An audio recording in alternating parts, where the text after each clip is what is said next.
Hi friends, मैं हूं आपका पूजन और आज हम इलेक्ट्रिक पोटेंशियल डिफरेंस क्या होता है, वोल्टेज क्या होता है, ईएमएफ क्या होता है, करंट क्या होता है, ये सारे टॉपिक्स आज हम इस वीडियो में समझने वाले हैं। देखो, इस सारे टॉपिक को समझने से पहले फ्री इलेक्ट्रॉन्स क्या होता है वो समझ लेते हैं। मान लो कि एक एटम का जो न्यूक्लियस है उसके बाहर इलेक्ट्रॉन्स अपनी अपनी कक्षा या सेल में चक्कर लगाते रहते हैं और जो सबसे लास्ट वाला सेल होगा उसको हम क्या कहते हैं, आउटर मोस्ट सेल या वैलेंसी सेल भी कहते हैं।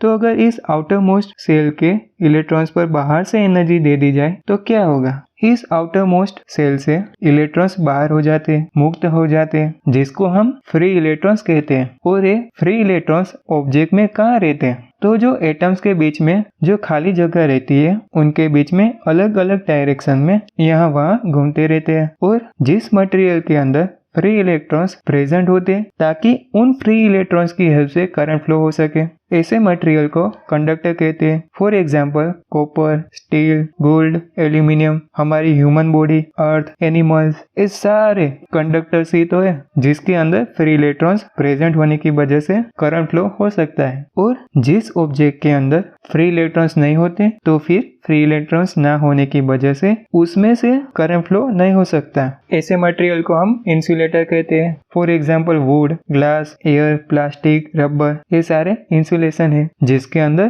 फ्री इलेक्ट्रॉन्स ना होने की वजह से करंट फ्लो नहीं होता। तो कंडक्टर के अंदर ये जो फ्री इलेक्ट्रॉन्स हैं, फॉर एग्जांपल हम एक कॉपर वायर को ही ले लेते हैं जिसके अंदर फ्री इलेक्ट्रॉन्स यहाँ वहाँ घूम रहे होंगे, लेकिन जैसे ही इस कॉपर वायर को बैटरी के पॉजिटिव और नेगेटिव टर्मिनल के साथ जोड़ देंगे तो इस वायर के अंदर इस पूरी सर्किट के अंदर एक टाइप का पोटेंशियल डिफरेंस क्रिएट होता है, जिसकी वजह से जो पहले फ्री इलेक्ट्रॉन्स यहाँ वहाँ घूम रहे थे अब उन पर प्रेशर बिल्ड होने की वजह से या फोर्स लगने की वजह से फ्री इलेक्ट्रॉन्स एक प्रॉपर डायरेक्शन में आगे की तरफ मूव करने लगते हैं। और ये जो इलेक्ट्रॉन्स को पुश करने का काम जो कर रहा है वही तो है हमारा वोल्टेज। तो वोल्टेज क्या है, एक तरह का प्रेशर या फोर्स है। पर ये जो प्रेशर होता है, इस प्रेशर का काम क्या होता है, हमारे फ्री इलेक्ट्रॉन्स को एक प्रॉपर डायरेक्शन में धक्का लगाने का कार्य करता है। देखो, इलेक्ट्रिकल के पॉइंट ऑफ व्यू से वोल्टेज का काम सिर्फ ये होता है कि दो पॉइंट के बीच में कितना पोटेंशियल डिफरेंस है जिसकी वजह से इलेक्ट्रॉन्स पर प्रेशर लग रहा है। ओके, अब करंट क्या है, तो current is the rate of flow of the free electrons. मतलब कि हमारा जो वोल्टेज था, इस वोल्टेज ने हमारे इलेक्ट्रॉन्स को धक्का लगाने का वर्क किया, लेकिन फिर वो फ्री इलेक्ट्रॉन्स को धक्का लगने के बाद कितनी स्पीड से आगे की तरफ मूव हुए। यानी कि फॉर एग्जांपल हम कॉपर वायर का एक छोटा सा पॉइंट जितना पोर्शन ले लेते हैं, तो इस कंडक्टर के इस पॉइंट में से एक सेकंड में कितने नंबर ऑफ इलेक्ट्रॉन्स फ्लो हो रहे हैं, मतलब कि कितनी स्पीड से कितने इलेक्ट्रॉन्स फ्लो हो रहे हैं, उसको ही हम करंट कहते हैं। करंट को हम एम्पियर में मेजर करते हैं। अगर मान लो कि इस कॉपर के पॉइंट से एक सेकंड में 6.25 into 10 to the power of 80 जितने नंबर ऑफ इलेक्ट्रॉन्स फ्लो होते हैं, तो हम कह सकते हैं कि अभी इस कॉपर पॉइंट में से 1 एम्पियर जितना करंट फ्लो हो रहा है। वैसे हाँ, जो इलेक्ट्रिक सर्किट के अंदर फ्री इलेक्ट्रॉन्स जिस डायरेक्शन में फ्लो होता है उसकी ऑपोजिट डायरेक्शन में करंट फ्लो हो रहा है, ऐसा हम मान के चलेंगे, जिसको हम कन्वेंशनल करंट कहते हैं। एक्चुअली में करंट का फ्लो इलेक्ट्रॉन्स की डायरेक्शन की तरफ ही होता है, लेकिन ऐसा इसलिए हुआ क्योंकि जब बेंजामिन भाई ने जब पहली बार करंट के बारे में बताया था तब इलेक्ट्रॉन क्या होता है उसके बारे में कोई आइडिया ही नहीं था, और उनके हिसाब से करंट बैटरी के पॉजिटिव से नेगेटिव टर्मिनल की तरफ फ्लो होता है। और तब से लेके आज तक यही रॉन्ग कॉन्सेप्ट हम यूज करते आए हैं। वैसे करंट की डायरेक्शन बदलने से इलेक्ट्रिक सर्किट के वर्किंग में कोई फर्क नहीं पड़ता, इसलिए आपको याद रखना होगा कि जब कभी भी इलेक्ट्रिसिटी की बात करते हैं या इलेक्ट्रिक सर्किट का ड्राइंग देखते हैं तो बाय डिफॉल्ट हम ऐसा ही मान के चलेंगे कि उसमें कन्वेंशनल करंट फ्लो हो रहा है। बट टेक्निकली देखा जाए तो करंट का फ्लो इलेक्ट्रॉन की फ्लो की डायरेक्शन की तरफ ही होता है। हालांकि इसके बारे में किसी और वीडियो में डिटेल में बात करेंगे। ओके, आई नो अभी तक कुछ लोगों को समझ में नहीं आया होगा, कोई बात नहीं, इसे थोड़ा अलग तरीके से समझ लेते हैं।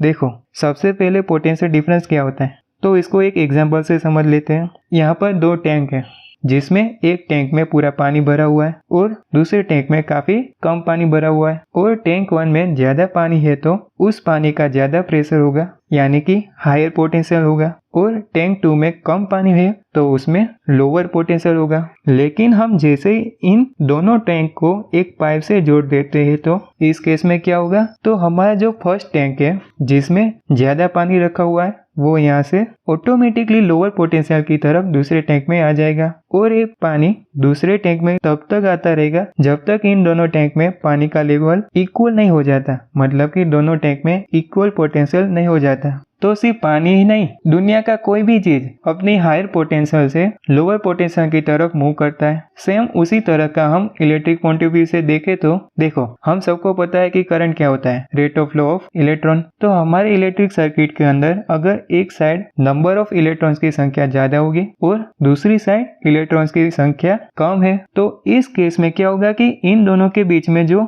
इलेक्ट्रॉन्स का पोटेंशियल डिफरेंस बन गया है, तो हमारा जो हायर पोटेंशियल साइड के इलेक्ट्रॉन्स है वो अब इलेक्ट्रॉन्स के लोअर पोटेंशियल की साइड तरफ फ्लो होने लगेंगे। मतलब कि अगर किसी पॉइंट पर इलेक्ट्रॉन की संख्या ज्यादा है तो वहाँ ज्यादा पोटेंशियल होगा, और दूसरे पॉइंट पर कम इलेक्ट्रॉन्स है तो वहाँ कम पोटेंशियल होगा, और इस डिफरेंस को हम इलेक्ट्रिक पोटेंशियल कहते हैं। देखो, हमें इतना तो पता चल गया कि इलेक्ट्रिक सर्किट के दोनों साइड के बीच इलेक्ट्रिक पोटेंशियल डिफरेंस है, लेकिन एक साइड ज्यादा पोटेंशियल है और दूसरी तरफ कम पोटेंशियल है। लेकिन इन दोनों के बीच में कितना ज्यादा इलेक्ट्रिक पोटेंशियल डिफरेंस होगा उसको ही हम कहते हैं वोल्टेज। फिर से ध्यान से सुनिएगा, जब हम वोल्टेज बोलते हैं तब हम इसी बात को ही बताते हैं कि आखिर दो पॉइंट के बीच कितना पोटेंशियल डिफरेंस है, और उसी को ही हम वोल्टेज में मेजर करते हैं। मतलब जितना ज्यादा इलेक्ट्रॉन पोटेंशियल डिफरेंस होगा उतना ही ज्यादा वोल्टेज होगा। जैसे हम करंट को मेजर करते हैं एम्पियर में, उसी तरह हम पोटेंशियल डिफरेंस को मेजर करते हैं वोल्ट के अंदर। अब समझते हैं ईएमएफ को। तो ईएमएफ क्या होता है? देखो, पोटेंशियल डिफरेंस से हमें ये तो पता चल गया कि कौन सी साइड ज्यादा इलेक्ट्रॉन्स है और कौन सी साइड कम इलेक्ट्रॉन्स है। फिर वोल्टेज से पता चल गया कि दो पॉइंट के बीच में कितना पोटेंशियल डिफरेंस है। लेकिन आखिर ये इलेक्ट्रिक सर्किट के अंदर पोटेंशियल डिफरेंस किसने क्रिएट किया? फिजिक्स में तो किसी भी तरह का चमत्कार होता नहीं है, राइट? तो किसी ने तो इलेक्ट्रिक सर्किट के अंदर के पोटेंशियल डिफरेंस तो क्रिएट किया होगा ना। तो वो क्रिएट करने का काम इलेक्ट्रोमोटिव फोर्स, जिसको हम ईएमएफ कहते हैं, वो क्रिएट करता है।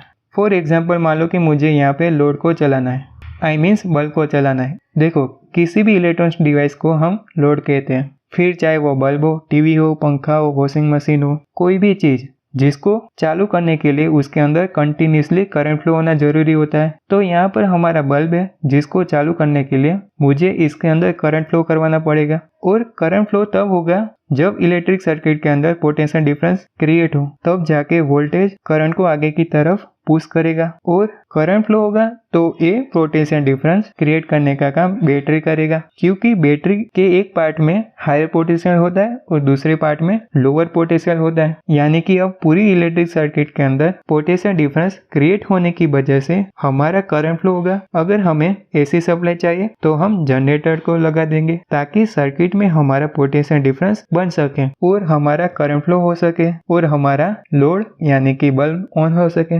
अब नेक्स्ट वीडियो में वोल्टेज के बारे में समझेंगे। तब तक के लिए keep learning and keep growing.